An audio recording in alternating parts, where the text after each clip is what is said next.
And here we are. So welcome back to the Philanthropy Mastermind series. If you noticed a little name change recently, that's by intention.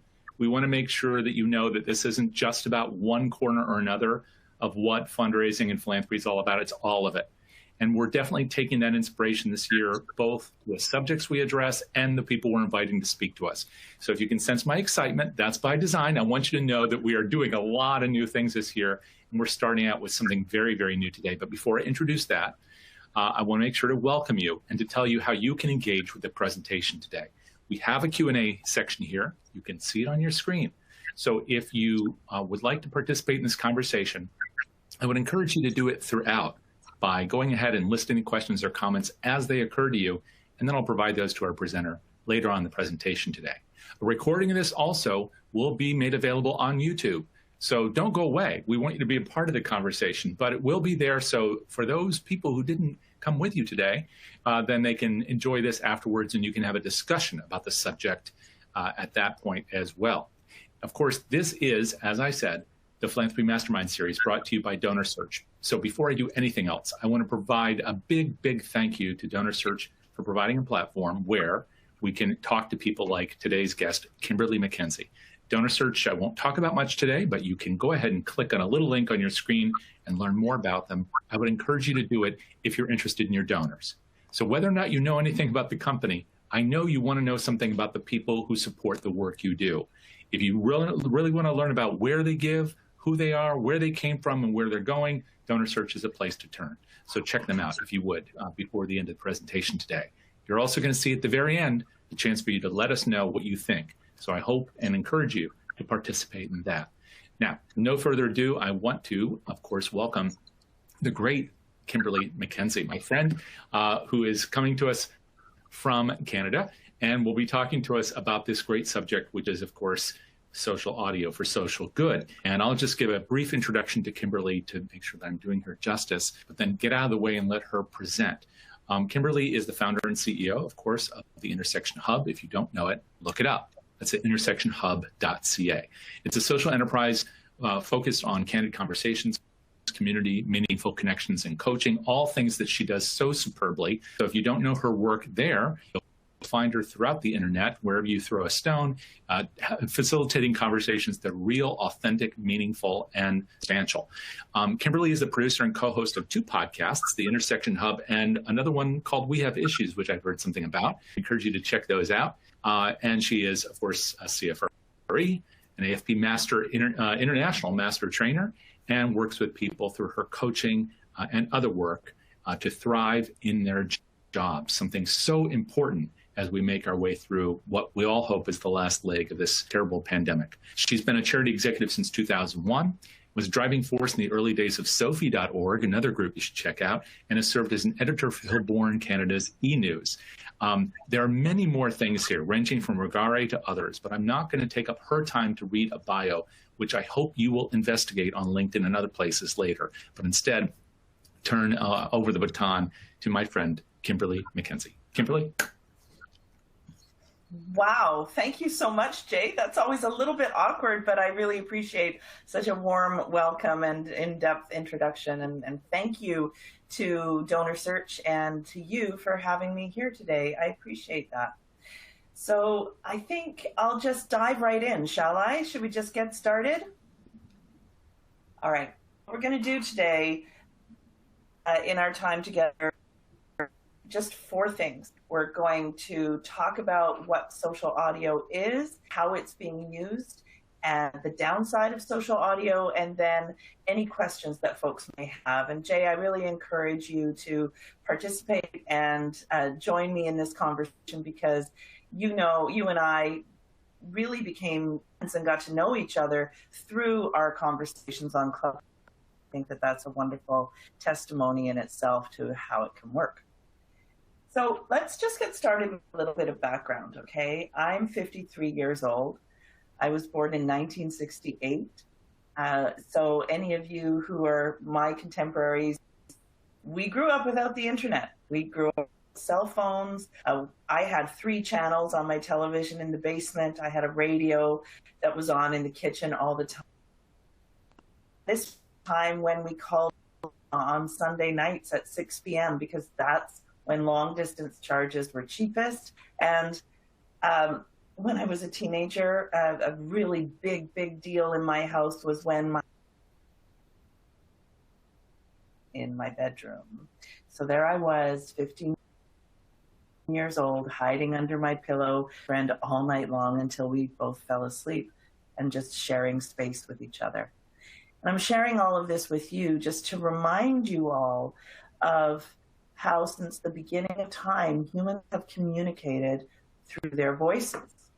And in a world of text messages, emails, social media, and Zoom, still, when it's really important, people pick up the phone. If it's a cancer diagnosis, a bike accident, a baby, a wedding, you know, when you're downsizing and you have to tell your kids you're selling their bedroom, when the conversation is really important, we phone.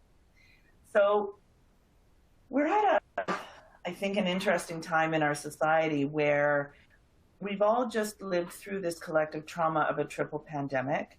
We're experiencing a social reckoning, the economic crisis, and of course, we're still living with COVID. We're at capacity for technology. We're exhausted. I know, I feel it too. And the other thing we need to acknowledge is that when humans live through a traumatic event, we want to hug each other, and we haven't been able to do that. So go out on a limb and say the connection between us is stronger than ever. I mean, we need it more than ever. And for the early adopters of an app called Clubhouse, we realized that. And I hear you all saying, I don't need an app. My life has too much technology in it. That's totally fair. My purpose for this conversation today is to just maybe inspire you to be a little bit curious about what it is. And through this webinar, I'll share with you some reasons why I think that might be important. But before that, I just want to remind us all, you know, this is a man named Heinrich Rudolf Hertz, and he lived with criticism for inventing the radio. And then we have Philo Farnsworth. He lived in a house without electricity. He started experimenting with the transmission of pictures through radio waves. So he was able to for a press demonstration in 1928, at which time the response was, when are we going to see some dollars from this, Farnsworth? So his investors were pretty frustrated that this electronic television that he was playing providing any return. Do you remember, those of you my age certainly, remember the internet? And in 1995, Newsweek magazine published an article, Why the Web Won't Be Nirvana. I encourage you to look it up, because you'll see that every time there is a disruption, it's our human nature to go, oh, we don't do that. I'm not sure how many of you were around on Twitter in 2018, but or 2008 rather. That's when I joined Twitter, and a lot of my friends and colleagues were making fun of me. But this man, Ben Walker, actually wrote a song about called the. Find the whole thing on YouTube. He says, "You're no one if you're not on Twitter. If not there already, you've missed it. If you haven't been bookmarked, retweeted, or blogged, you might as well not have existed." I just thought that was hilarious, because of course we know that Twitter has disrupted societies and it isn't going anywhere. So new technology, yes, disrupts our social structures, and it takes time for people to embrace it. Having said that, let's think about how we are all in our organizations for nonprofits using this technology for good and to create social change. So I think that we have a choice. Either be curious about social audio, and this goes, but my experience is primarily with Clubhouse, so that's what we're going to talk about today. But it also links is creating app. Twitter is already using Spaces. Social media has figured out that audio is a thing, and so let's explore it together. I'll share a little bit of my experience with Clubhouse. I joined Clubhouse in the middle of a lockdown. I was tired of being on Zoom all day. I loved making and talking to people and using audio, and instead of podcasts, I just started listening to Clubhouse, and then I started participating in it. So I'll get into this a little bit more in a couple of slides, because first I'm going to talk about what it is, but it bears repeating that it can be used for personal entertainment, for professional development, for community engagement, and to raise money. And charities do all of these things. So let's just take a look first at what Clubhouse is.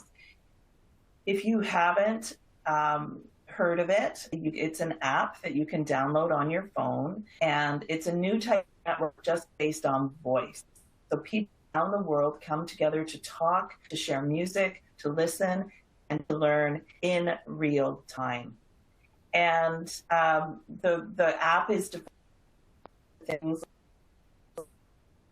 There's like a conference where you're walking through a hall and you curate your own experience. So it's you'll see rooms based on the interest that you've already said, and it's people often ask me, how do you find good content? Well, it's just think of it just like watching TV.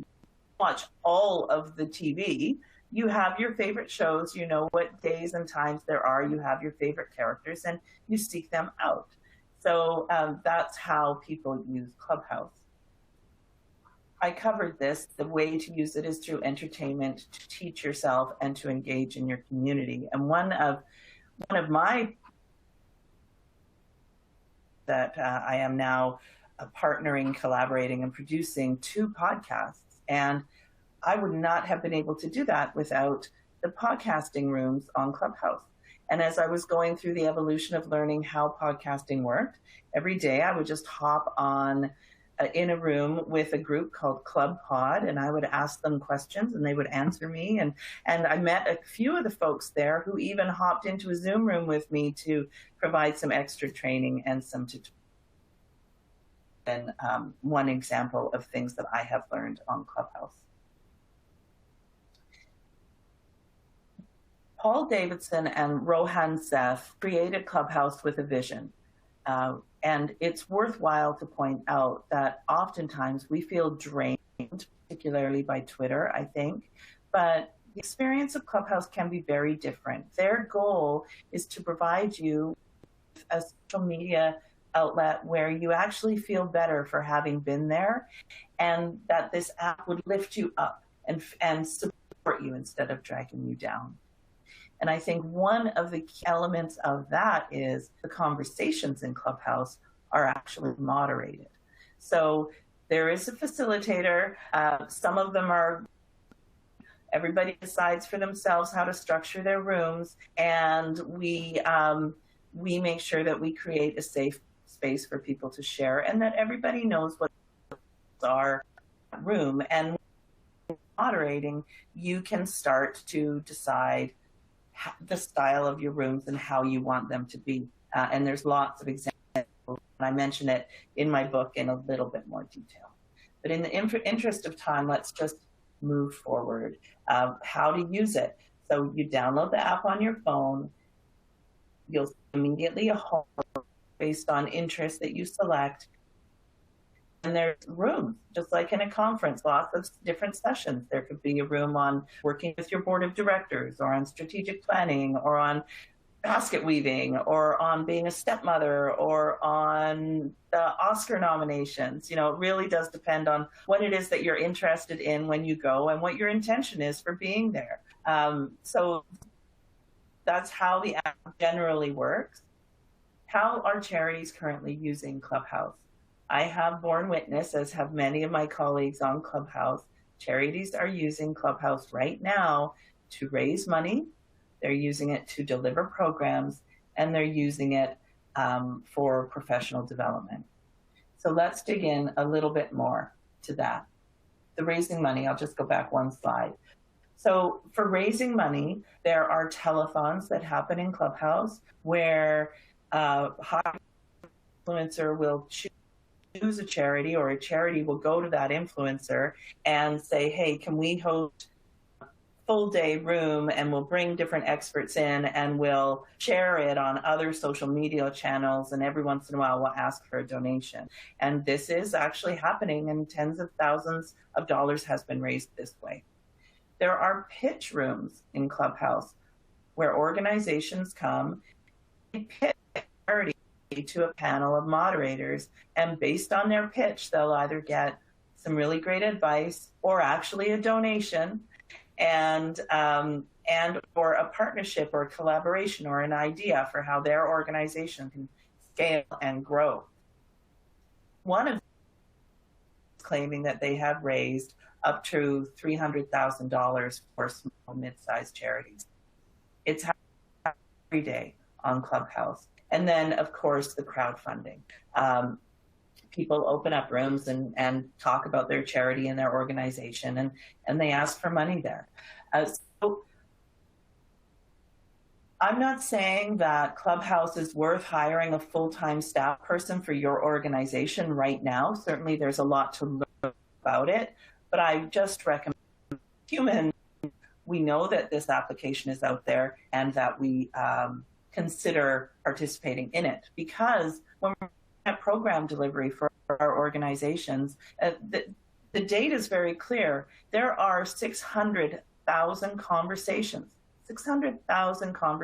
happening globally in a 24-hour period on Clubhouse. And there are upwards of 100 million people there. So if your organization is interested in having an access to an international market of people who might use and care about your cause, you may want to consider that this is a new space where those folks are hanging out. So, for example, if I'm going to pick cancer because it's top of mind, and if you had a cancer organization and you wanted to host a discussion about treatment for cancer or living with cancer or palliative care, you could start to host rooms about that topic. People who are interested in that topic will come to your room, and you can then inform them that this by this organization. So that's just one example of how organizations can use House for program delivery. Professional development. Certainly Jay and myself and several other colleagues host rooms every week, and we're just working on the 2022 schedule. That's the first time that I've said that in public. 2022, that's kind of fun, actually. So we're just working on that schedule, but last year we hosted a room every week on working with a board of directors. We hosted a room on strategic planning, and we hosted Charity Check-In, which is Fridays at noon, for folks who work in nonprofit or for social good, just to come together and take care of each other and check in with each other. There are consultants who are hosting full-day conferences, multi-day conferences. I've attended one on step parenting. They have different speakers coming in different time slots, and as the app becomes more sophisticated, we're going to be able to see that the functionality to do that is there, and it's low cost. And I think it's something that we ought to be paying attention to. Also coaching. You know, when I launched The Intersection, this was a big venture for me. I was really sticking my head out in public, and we all have the saboteurs. We all have imposters. The rooms for coaching were personally incredibly valuable for me, and I hope that the rooms that I host there are valuable for other people, because we all could use a little bit of a pep talk every once in a while. So when it comes to your staff and yourself, own professional development, you can learn literally anything on Clubhouse. You can't find that room, then you can create one. And that's the beautiful thing. So also with respect to professional development, our traditional model in the nonprofit sector is to submit conference sessions and wait for 7 months to be invited or not invited to present at a conference. but actually you can present every day if you want to. This platform is available to you, and you can use it to share and spread your knowledge and teach and build a pipeline for clients. So that's certainly working for me. Several of my coaching clients have come from relationships that started and were sparked through conversation on Clubhouse. So those are just some ways that charities are already using this.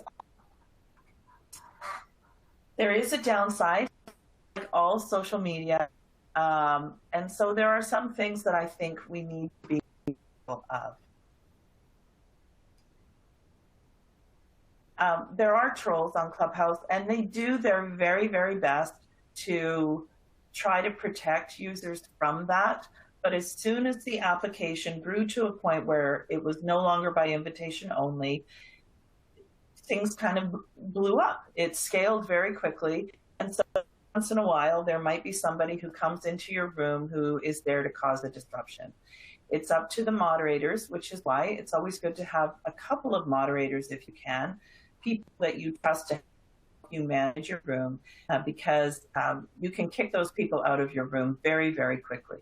And one of the things that I like to do, if you're just exploring and you're not sure of things in your bio, link to your Instagram or Twitter account, or just say, I'm new here and I'm figuring it out and I'm curious. And something to prove that you are, in fact, a human being. Just like television, not every room will appeal to you. If you aren't feeling lifted or supported or inspired by that room, go find another one.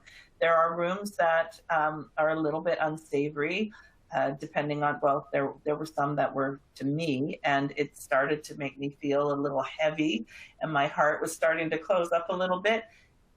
You have the power to curate your own experience. So leave that room.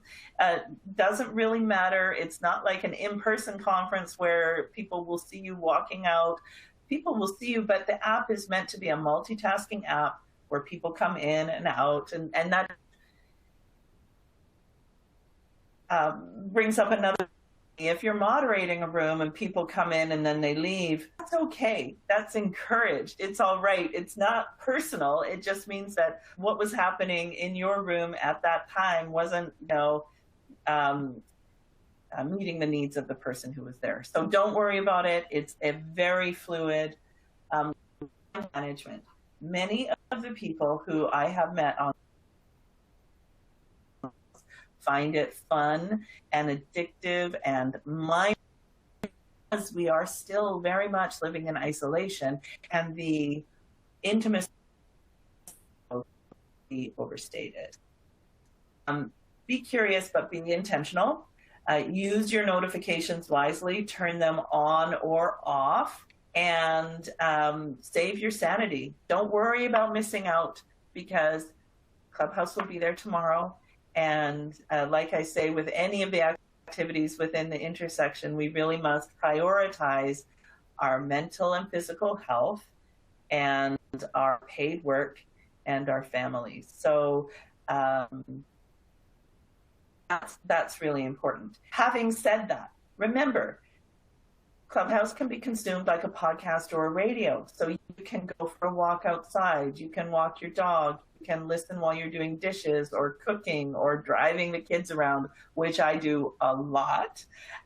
So you decide how it best fits into your life, how curious you are about it, and curate your own experience.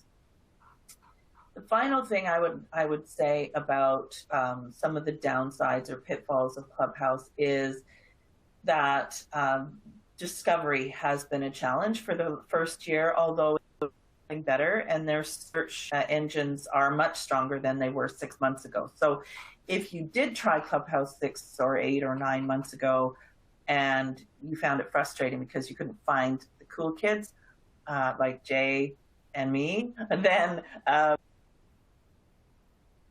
see, there's a search feature, so you can now search for rooms that are actually happening, rooms that have happened in the past, And I think that they are going to just continue to make Clubhouse refine that functionality in Clubhouse. So they know it was a problem. They made some great strides in fixing that problem. So when you're in a room and you find someone you connect with, or somebody says something and you go, oh, wow, that really speaks to my heart, you can send them a direct message, make sure that you follow or connect with them, and you can get notified when they're speaking. So, pitfalls of Clubhouse. Now, I have some top tips for you. At any point, if there's any questions, you'll just pop in and let me know that. I'll just have a little sip of water, folks. Excuse me. Paul Davison, one of the creators of Clubhouse, said this in one of the weekly town halls, and it really resonated with me. He said, when you're in Clubhouse, imagine that you're hosting a gathering in your home and someone new comes to the party, and welcome them in and let them know that you're glad that they're there and be really curious about them. He goes on about get them a drink and give them a comfy chair and make sure that folks feel like they really belong. Beauty of Clubhouse. The other top tip is Clubhouse is not a megaphone. It's a place to make connections. It's a place to listen. It's a place to add value.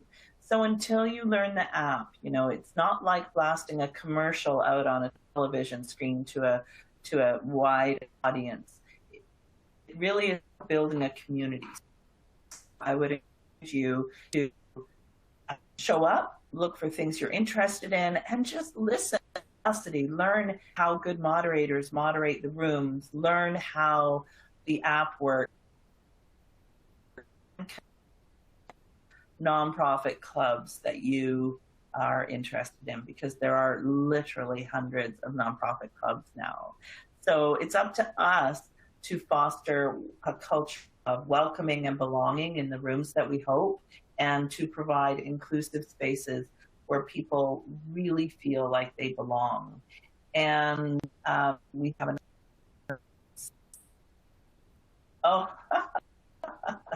talk less, smile more. It's help people feel heard. That's the key to building authentic relationships anywhere. And we know that in fundraising more than anything is that the relationships go deeper if we truly listen, do what in coaching is called third level listening, really be open to hearing not just what words are said, but the feelings and the emotion behind the words.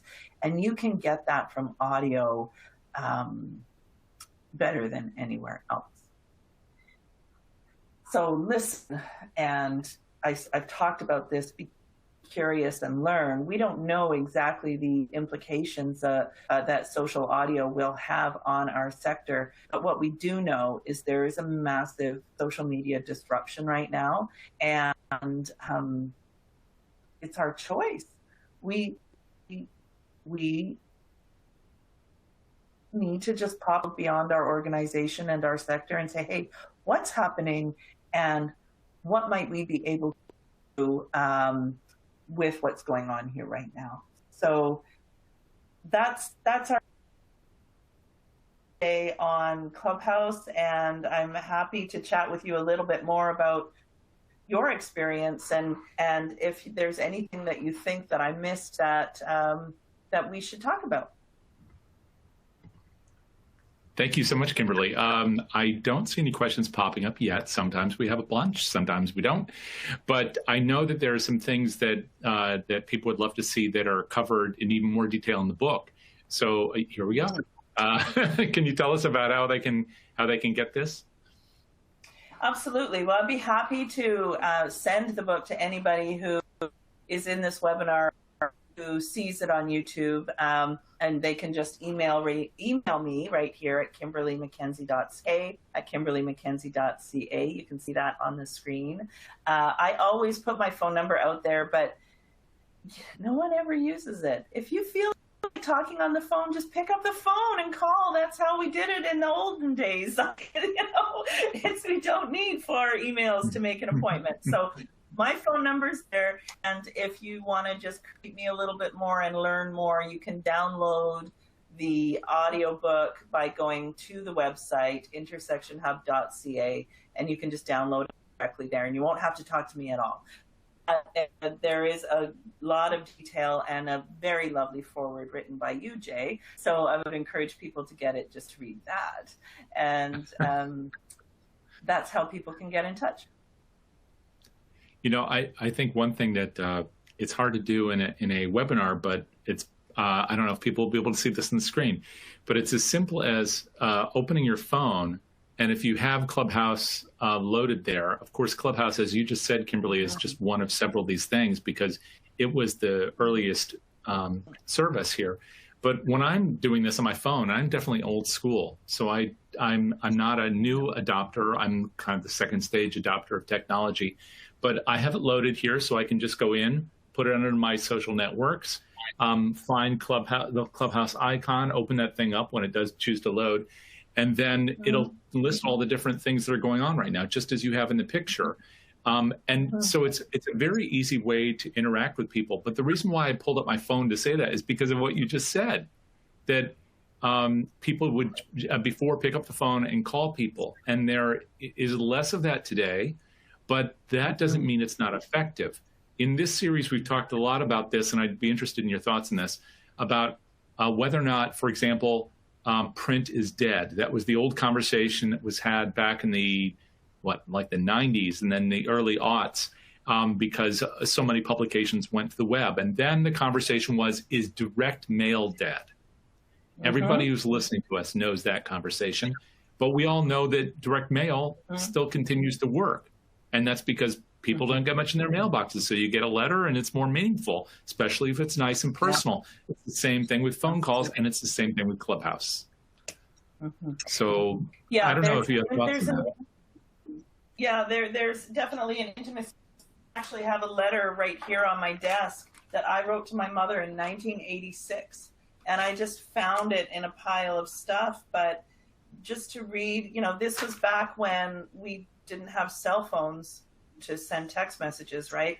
And it's just I spent a whole stamp on this one little note just to let my mom know how I was doing in Vancouver. And so I don't think, you know, Jay, there's an intimacy to human connection, and that intimacy can happen across multiple platforms. And by platforms, I mean, everybody loves to get mail. Everybody loves to get something in the mail. And so I think you'll agree with me that there is a place for direct mail in our donor communications, absolutely. The beautiful thing about the Clubhouse is that it scales intimacy. So the intimacy that you feel when you make a phone call to somebody is intimacy that actually is scalable through this app. So you could have, I mean, we all have to do our part to bring more people in and help people see that it isn't a draw, but an added value, and that it can be used in a way that, you know, what is that? Candy Crush isn't. It is not a mindless Candy Crush thing. It's about human connection and connectivity. And you can see there in the screen, I know you pointed out the hallway, but this is what the rooms look like. And then this is a picture of people going into the room. And the other thing that I think is worth mentioning, there isn't a lot of pressure to listen, participate. You can just quiet. They have what they call the stage area, and the other area, I like to call it the listening lounge. I invite you up to the stage, or you can raise your hand and say, hey, I have something to say. So it lends itself very well to people who, if you've ever listened to a podcast and or a radio, and you find yourself talking back to it, like I have for years, this is your opportunity to do that. And yeah, go ahead.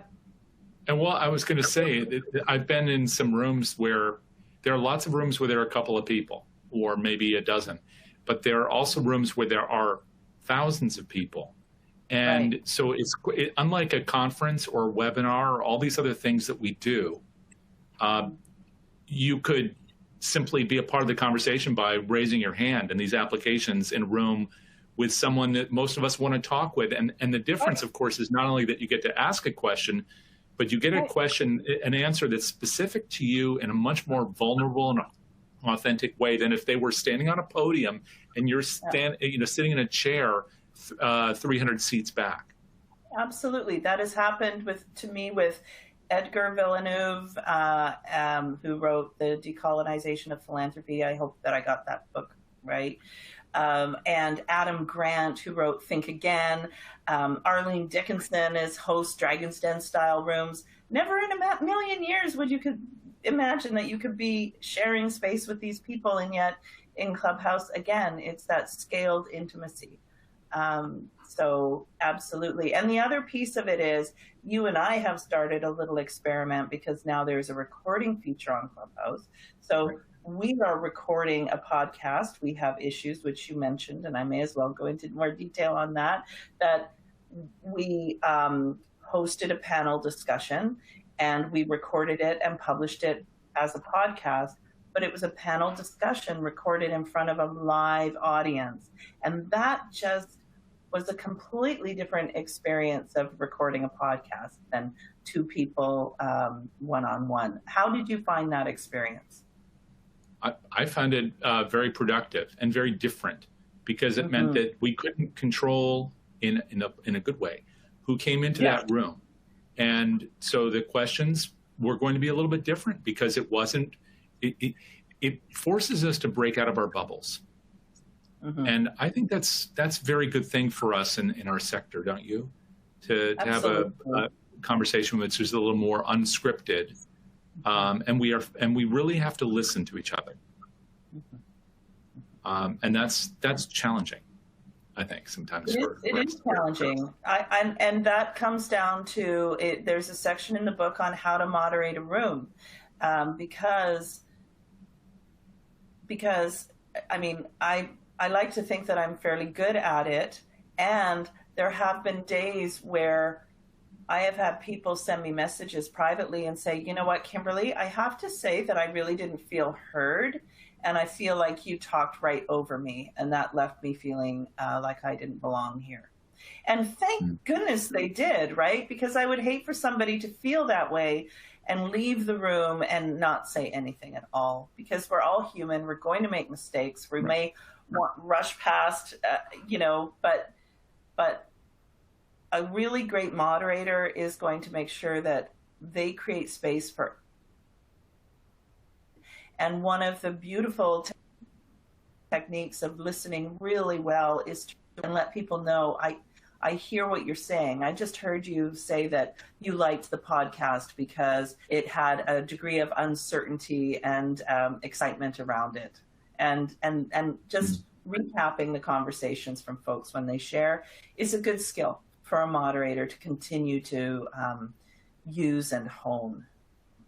This brings up another subject, which is how nonprofits can use this, not just as individuals, but as organizations to, and I know you touched on this, but this always bears repeating, that if an organization wants to facilitate a conversation with the public about its work in a way that, sure, there's a little more risk, but maybe there's a little more reward, they can open up one of these rooms at no cost. They can have a board chair or a campaign chair or a special guest or a special alum or a patient who received great care and then came out the other side of a battle with cancer. Or there are 100 things that they could do to facilitate a conversation on behalf of an organization. And I haven't seen any of those on Clubhouse, Twitter, or Facebook. Not associated with charities, but there are people who are experts in the field of, or consultants or coaches in the field, or just a curious stepmom, for example, so, who are doing it, but the charitable sector isn't doing it yet. And why do you think that's so? I don't know Donor Search well enough to know. You're laughing at me, but I'm gonna the filter is I think we're busy. We're overtapped. We're on a hamster wheel. We don't have capacity for innovation and experimentation. And that is because of a scarcity mindset that many organizations are constrained by. And this is something so new and so different that it's really hard to make a case in an environment where folks are scrambling to keep up all the time. Sure. I wish the magic wand and change that. Well, maybe one thing that people can think about as they think about these platforms is that perhaps some of this could be used as analogous to what we do when we do focus groups, feasibility studies. Another thing that we do is we do marketing all the time. Is there a way to utilize this as a platform to showcase our best work, our best intentions, our best, associates, our best ambassadors? And then maybe there's another thing, which is I run into this every single day, and maybe you do too. We're always looking for a way to find new people, do donor acquisition, which is tremendously expensive. And so a lot of us will say, well, let's focus on the donors we have. And that's a good thing. We should do that. But here's a way to talk to people who maybe care about the same things we do and use that as a tool to bring people into the family, to have a call to action within a Clubhouse room and say, why don't you come on over and support our work? And it costs nothing. Nothing. It costs time. It costs time. Because you do need to learn the app. But just imagine, during any natural disaster over the last 12 months since Clubhouse was created, there was always a room. There were multiple rooms. Texas and Haiti comes to mind. Flooding in New York comes to mind. Where people opened up rooms, and now you can put a link. Again, this speaks to if you were in there a year ago and you haven't been in since. Now at the top, you can add a link. Donation page at the top of the room. You can have the color experiencing on the ground in Texas. Share information in real time, what your organization is doing to help solve this problem, and have the link right there in the page to donate to the work that your organization is doing. So it really is blowing up networks beyond geographical boundaries like the internet does. And it's scaling those intimate conversations. And I really believe that there are extraordinary applications for our sector, and feel very strongly that the more we share information and just introduce people to and get them to think about it and learn, the more we'll see that way. Imagine opening up a room on heart. Imagine Heart and Stroke decides that they're going to hold information sessions every Wednesday at 4 p.m. on how to prevent a stroke in women over 50.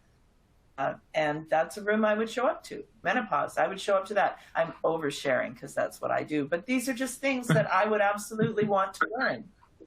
Yeah, it's absolutely true. And I think if everybody who listens in now or later through YouTube tests this, they can find the things that they care about and are interested in. And there's a group of people talking about it right now. That's really the point. And if you don't find that group there, it's easy enough to start one. And this is true not just of Clubhouse, but these other platforms too. And if these billion-dollar-plus companies, some maybe tens of billions of dollars, find value in this, then my question is always, well, shouldn't we be checking it out too? So thank you for introducing all of that to us today, Kimberly. We really appreciate it. Thank you for having me. I appreciate the platform. And everybody can get a copy of this book. Of course, as you can see right there, there's Kimberly's contact information. And so I want to encourage people to take a read and to explore these platforms, and also to come back and join us again for future programs. We plan to have now 90 programs this year. That will include our podcast, which is drawing a lot of attention.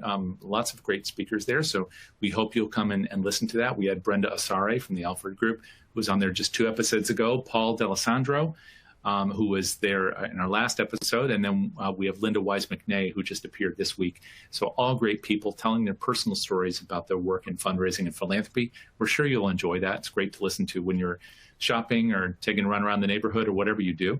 And then, of course, we have these sessions, webcasts and webinars for CFRE Credit, which are occurring throughout the year. So you'll see that the next one of those is Gail Perry coming up from the Gail Perry Group, and that's going to be on January 18th. So we encourage you to join us for that. And in the meantime, just stay healthy out there and keep up your spirits. It looks like it's going to be quite a promising year for those of us who are willing to take note of it and maybe do a little listening. So until next time, take care.